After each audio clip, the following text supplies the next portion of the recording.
after high school, I went to a high school called Golden Valley High School. It was the first graduating class, so I helped lay the foundation and the framework, and I left my mark there.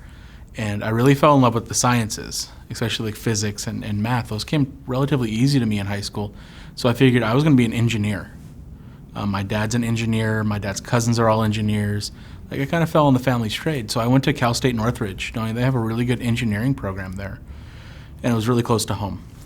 So that helped out a lot too. And I studied for 2 years there in the engineering college, and I got my first F ever. And I was like, well, I earned that F, but clearly this isn't what I'm called to do.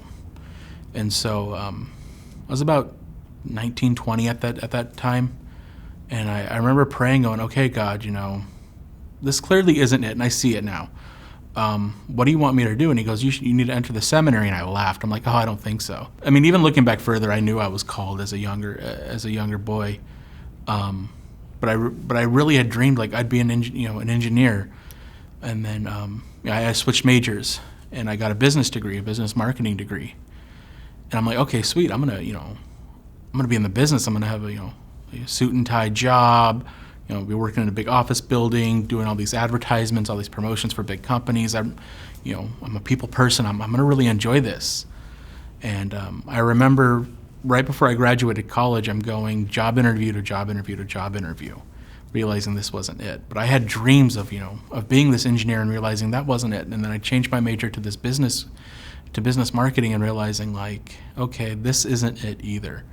But I'd always imagined myself as this big businessman and family and wife and kids, the whole the dream, a house, white picket fence, all that.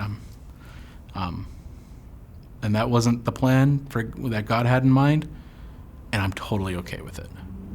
I remember watching a video from a diocese back east where they did something where they interviewed priests and seminarians, and they asked that question. And I remember one guy saying, I remember God telling me, if you don't do it, who will? And that struck me really hard, because if I won't do it, who will? And that's it. I had to do it. God knew how to play me. And it was that. It was you've given your life to the church, and you can keep doing it, and you'll do amazing things.